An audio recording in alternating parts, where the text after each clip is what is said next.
क्या कर रहा है सर। और यहाँ की सबसे बड़ी समस्या है चीनी मिल। जब चीनी मिल चला करती थी तो लोगों को यहाँ बहुत बड़ा सुविधा मिलता था। आज के समय में जिन नेताओं के द्वारा वादा किया गया कि चीनी मिल चालू करेंगे और उसी चीनी का चाय पियेंगे, आज तक चीनी मिल चालू नहीं हुआ।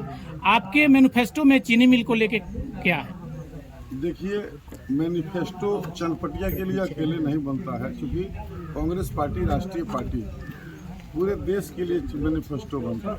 मैनिफेस्टो में स्पष्ट लिखा हुआ है कि जो शिक्षित बेरोजगार हैं उनको साल में 1 लाख रुपया पार्टी की अगर सरकार बनती है तो मिलेगी। उसके बाद मैनिफेस्टो में स्पष्ट लिखा हुआ है कि जो महिला, गरीब परिवार की महिला कि जो मुखिया होंगी घर की, उनको 1 लाख रुपए मिलेगा। मैनिफेस्टो में स्पष्ट लिखा है कि हम एमएसपी लागू करेंगे और स्वामीनाथन का जो सिफारिश है उसके हिसाब से कृषि कानून बनाएंगे। हमारे मैनिफेस्टो में स्पष्ट है कि मनरेगा के मजदूरों को 400 रुपये का दहाड़ी दिया जाए। हमारे मैनिफेस्टो में समानता की बात की गई है कि सभी भारत के देश के लोग कैसे सामान्य रूप से आपस में मेल जोल में रहेंगे। लेकिन अब आप चीनी मिल का बात करते हैं चनपटिया की, तो यहाँ के प्रतिनिधि का जिम्मेवारी बनता है कि हमारे यहाँ चीनी मिल बंद है, वह कैसे चले, वह देश का उद्योग मंत्री उसको कैसे चलवाएगा, प्रधानमंत्री कैसे चलवाएगा।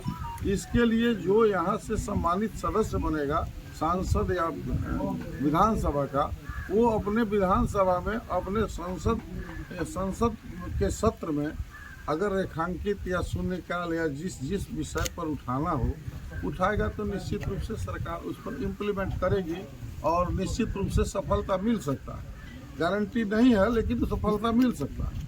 तो आप लोग जब सवाल पूछे तो अगर मुझको यहाँ का सांसद बनने का अगर मौका मिला तो मैं निश्चित रूप से चनपटिया चीनी मिल के जीर्णोद्धार के बारे में संसद में बात उठाएगा। सर, चुनाव जीतने के बाद लोग जानना चाहते हैं कि चुनाव जीतने के बाद पहला 5 काम आपका क्या रहेगा? देखिए, सबसे पहला काम हमारा रहेगा कि अपने जो विकास फंड का जो रुपया आता है सांसद का, जो हमारे वर्तमान के सांसद हैं वे 15 साल जरूर रहे हैं, लेकिन 15 साल में शायद 1-2 साल का ही फंड खर्चा किए हों, बाकी उसी तरह से वो रिजेक्ट करके छोड़ दिए। तो एमपी और एमएलए का यह प्रथम धन बनता है कि उसको जितना जिम्मेवारी मिले धरातल पर वो पैसा खर्च हो, इसका मैं प्राथमिकता दूंगा।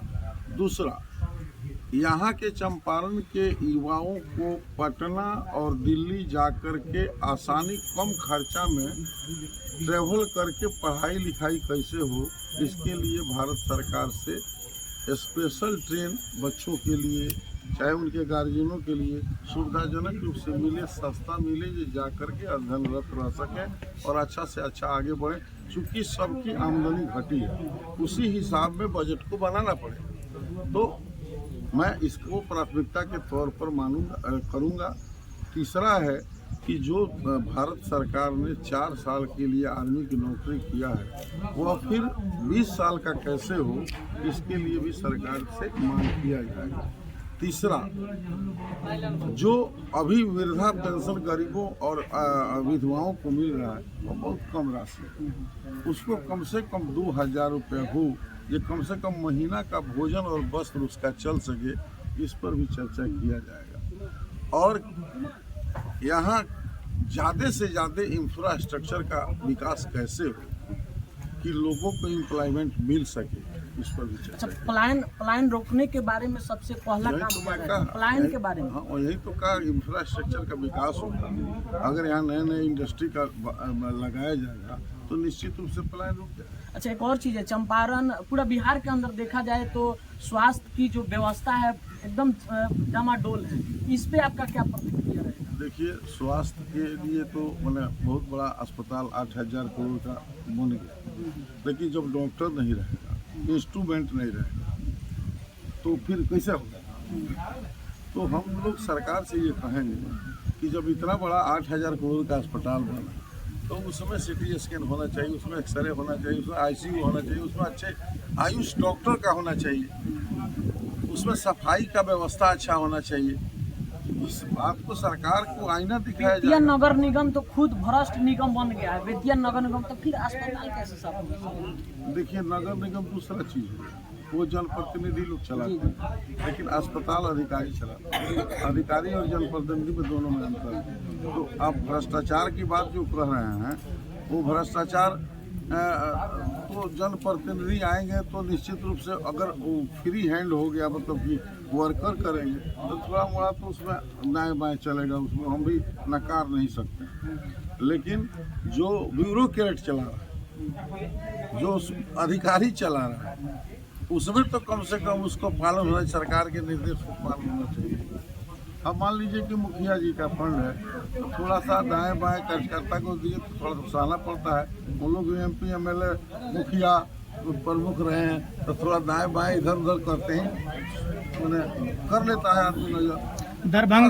दरभंगा में एयरपोर्ट बन गया तो दरभंगा का विकास हो गया। रक्सौल में कितना सालों से वहाँ पे एयरपोर्ट का सपना लोग देख रहे हैं, क्या यह सपना कांग्रेस के रीजन में पूरा होगा? अगर कांग्रेस की सरकार बनेगी तो निश्चित रूप से उसके लिए मांग किया जाएगा। हम देखिए, हमको जो पार्टी का दिशा निर्देश नहीं है, उसके लिए मांग ही किया जा सकता है। लेकिन बिना DPR बने, बिना एस्टीमेट बने, बिना भू अधिग्रहण हुए और पखनाहा और कमकोही का शिलान्यास हो जाए, ये बड़ा दुखद बात है। भारतीय जनता पार्टी के नेताओं के द्वारा राहुल गांधी का नाम चेंज कर दिया गया। हर जगह पे पप्पू नाम से जाने जा रहे हैं राहुल गांधी की। टेकू भी कोई है। ये भी तो प्रसिद्ध हुआ, दोनों शब्द प्रसिद्ध कर दिया। अगर हमको कुछ कहिएगा तो हम भी कुछ कह देंगे, तो ये नेतागिरी में चलता है। कहीं ना कहीं बेतिया लोकसभा की जो जनता है कहीं ना कहीं उब चुकी है। अब जो पीछे की जो सरकार है, जो बीजेपी के पिछले 30 साल से सांसद बने हुए हैं, तो कहीं ना कहीं परिवारवाद से लोग उब गया है। तो इस बार जैसे लोगों का बहुत सारा रिएक्शन है, लोग जहाँ भी जा रहे हैं उनको लोग थोड़ा सा उनको नकार रहा है, तो इस बारे में आप क्या कहना चाहेंगे? देखिए, जब पब्लिक के मन के बात को आप नहीं सुनिएगा, अपने मन के बात को सुनिएगा। आप परिवार बात दूसरे पर थोपिएगा, अपने करिएगा, तो निश्चित पब्लिक उबेगी। मैं पश्चिमी चंपारण के सम्मानित मतदाताओं, महिला हो या पुरुष, सभी से हाथ जोड़ करके मैं निवेदन करता हूं कि ये वंशवाद, ये राजतंत्र को हटाए और लोकतंत्र को बहाल करे, इनको हराए। तो चलिए, आप देख रहे थे हमारे साथ इंडिया अलायंस के भावी प्रत्याशी मदन मोहन तिवारी जी हैं, जो अभी चुनावी क्षेत्र में अपना ताल ठोक रहे हैं। तो फिलहाल इनके बारे में क्या सोचते हैं, इनके जो भी बात कहे अनुसार आपने सुना, इनके बातों के बारे में क्या सोचते हैं, कमेंट में जरूर अपना राय दीजिएगा। मिलते हैं नेक्स्ट वीडियो के साथ, तब तक के लिए जय हिंद, जय भारत।